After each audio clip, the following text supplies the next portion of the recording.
much of known and written history, women have had subordinate roles. One of the large forces in the last century of global growth has been the rise of women.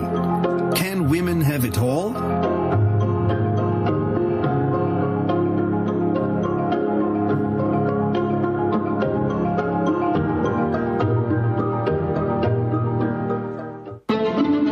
In the 50s, the wife remains at home. The kitchen is her kingdom.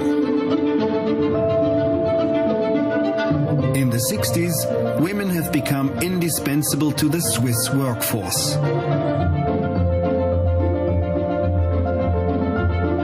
Unsere Schweizer Männer, die typischen, die wollen uns einfach nicht aufkommen. Haben Sie Angst vor euch? Ja.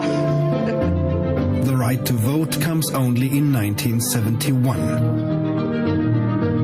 Today, most jobs are no longer segregated by gender, but there is still a 20% wage difference for equal work. Female employees who managed to work their way up, they often had the support of a husband, or the support of their parents, particularly their mother, or their mother-in-law, or they live in countries where the domestic support is relatively easy and cheap. The mother of all questions. What about having a career and children at the same time?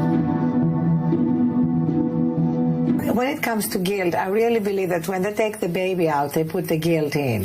Because I have not met a woman who has children and a career who is not guilty, definitely myself included. But what we're learning is that we're not going to be super women or super moms, that we're going to do our best and that we need to stop judging ourselves. And I think it's really important to give ourselves a break. Modern women who pursue careers can literally put having children on ice, despite the biological clock ticking. Social freezing allows women to have babies much later in life. Egg cells are frozen and conserved for later insemination. So if women could have it all, what would women really want? Yo, I'll tell you what I want, what I really, really want. So tell me what you want, what you really, really want. I'll tell you what I want, what I really, really want. So tell me what you want, what you really, really want. I wanna really, really, really wanna zig a zig ah. If you want my future, forget my past. If you wanna get with me, better make it fast. Now don't go wasting my precious time. Get your act together, we could be just fine. Wonderful. Well, that'll get us up and dancing, that's for sure. So a very warm welcome. Thank you very much indeed for joining us here this evening for what I hope is going to be a very lively debate. Recording has reached the maximum length. To replay your... I'm Catherine Garrett-Cox. I'm a member of the Supervisory Board of Deutsche Bank, and I am joined by an extraordinary panel tonight. I have to say that when Michelle asked me to come and moderate this session, and she told me the title, I thought, oh no, are we really going to have to sit and debate this topic that really should have been long sorted out? And then she told me, and she showed me the list of the panelists, and I thought, oh yes, I think we're going to have an interesting and lively debate. And I think, having spoken to everybody, what we really hope tonight, and I want to make sure that we engage the audience in Q&A, and hopefully that at the end of this evening, you will all leave with a sense of some practical suggestions of what either you may want to do differently in your own organisations with some best practice that some of our panellists will share, or perhaps if you are an aspiring woman who doesn't think that having it all is possible, that we give you some top tips and hopefully give you a sense of purpose that actually you can have it all. But just before we get into the panel perspective and discussion, could I just ask for a show of hands on the question? How many people in the audience actually think that women can have it all? Oh, okay, not bad. Okay, we have a few non-believers we need to try and convince. I'm loving the front row. Excellent. Thank you very much indeed. So So just in terms of framing the conversation, in terms of whether or not having it all is possible, I mean, clearly we can go in lots of different directions, and what is all anyway? But I found, as I was digging around doing my research, a great quote from Michelle Obama, so I felt that was quite topical this week. And she once said, "The truth is that women can do anything they want. There is absolutely no limit on what we can achieve. And I hope that every young woman approaches life that way." So I thought that was good and inspiring stuff for us to start off with. And I think that really having it all is a very personal thing. And for me at least, it's really about having an opportunity presented to you and then grabbing it. But clearly, timing and luck and good fortune also play important aspects in all of this.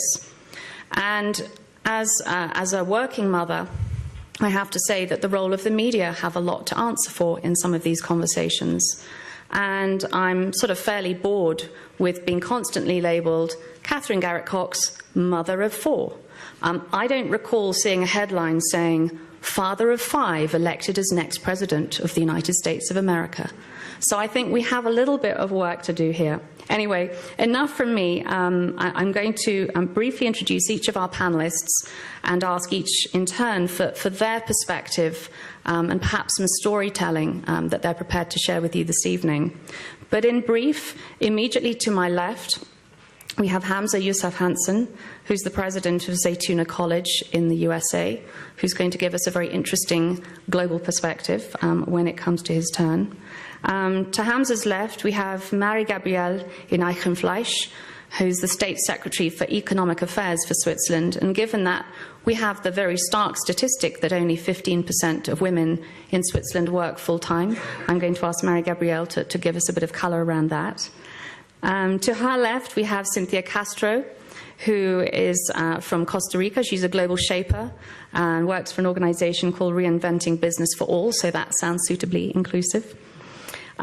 Just to demonstrate that we haven't just got one man on the panel, we have enlisted the wonderful Tim Ryan, who is chairman of PwC in the States, who again, PwC have been incredibly progressive in some of the policies and initiatives that they have been instituting across their organization. So Tim will speak to those.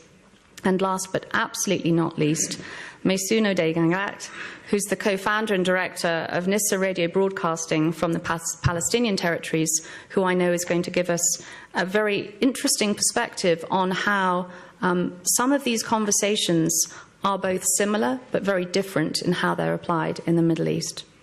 So perhaps to kick us off, Marie-Gabrielle, given that we are graciously being hosted by you here tonight in Switzerland, perhaps may I ask you to make some comments in terms of your perspective on this topic. Is it possible? What is all anyway? And what's going on in Switzerland? Thank you very much. And thank you very much for the occasion to have this panel. I must say I shared a little bit your view when I read the title. I thought, oh no, once again. But actually, it's a good question. And I think it's a question that every woman has to ask herself. And my perspective is, if a woman wants to have it all, then she must have the opportunity to have it all. So I think that's the basis. Now, coming to Switzerland, this 15% looks, of course, a little bit gloomy, but the situation is less bad than it seems. We have actually a very good participation in labor of women in general, actually one of the highest in Europe, with about 82%. But we have a low mother's participation, which means that there is has something to do with how you organize your life as a mother. And it is true, it is about 15% full-time, but the participation of mothers working part-time has really increased a lot in the last year. So we see a trend in the right direction. Now, the reasons, I think, is not only one reason you can give to explain why this is like this in Switzerland for the moment. I think there are 3 reasons. One is certainly cultural. And if you look at Switzerland, you will see differences in the French-speaking part and in the German-speaking part. The French-speaking part, they look more towards France, where many, many mothers work full-time. So they tend to be more active in labor market as mothers working full-time. Then there is the whole issue of labor hours, of organization of your work. And there in Switzerland, we're still a long path to go. The schooling system, and we can go certainly a little bit more in depth in that issue, but I think there is still a lot of things to do, and this is on the cantonal and on the community level, so there is some work to do. And then there is the tax issue, which is on one hand the whole revenue issue. As couples, as married couples, you may have disincentives. And the deductibility of childcare is also not really what it should be. So you have many different issues, and I guess for everyone, in every situation, it looks a little bit different why we face the situation we face today. I think I would leave it at that for the moment. Thank you very much indeed. Cynthia, I'm going to turn to you next.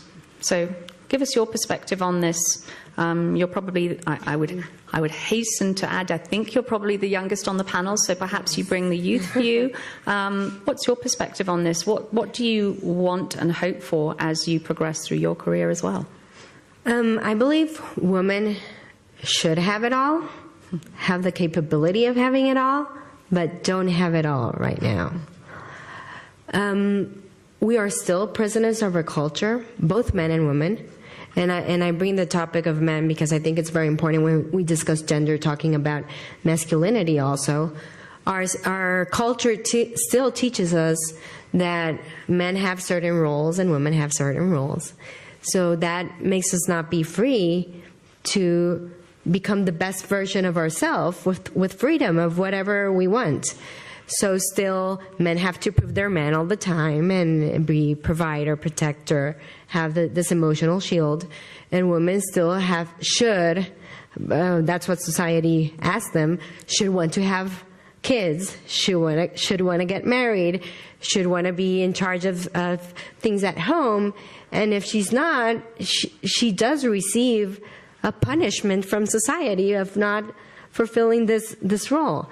So the way we are educating our culture of what it means to be a woman and to be a man is not letting anybody have it all, because you have to follow some rules, and that you can see in the gender gap report makes us not have the same pay, the same salary pay, not participate equally in economics. So it's, one of the two genders is having more responsibility of being the provider, while women do want to be the provider also, where men are not having the role as fathers as the same way that women are having it as mothers. In Costa Rica, we have a study, and women are spending around 37 hours a week on domestic work versus men 15 hours a week. So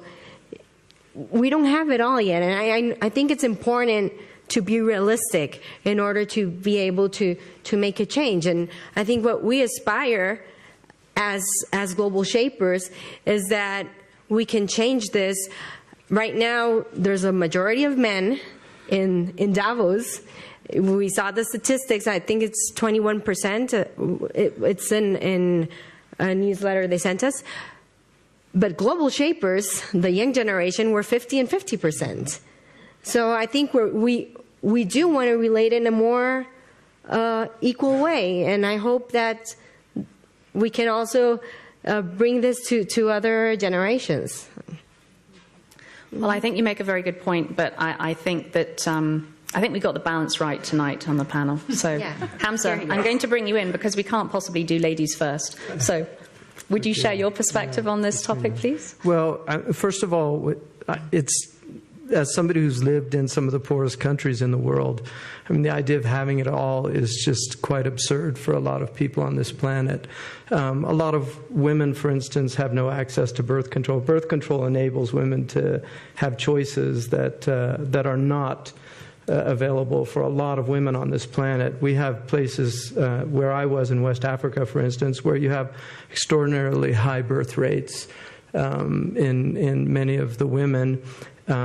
Also, the idea that women don't work if they're not in the quote-unquote labor force, to me, is an absurdity, because it's quite clear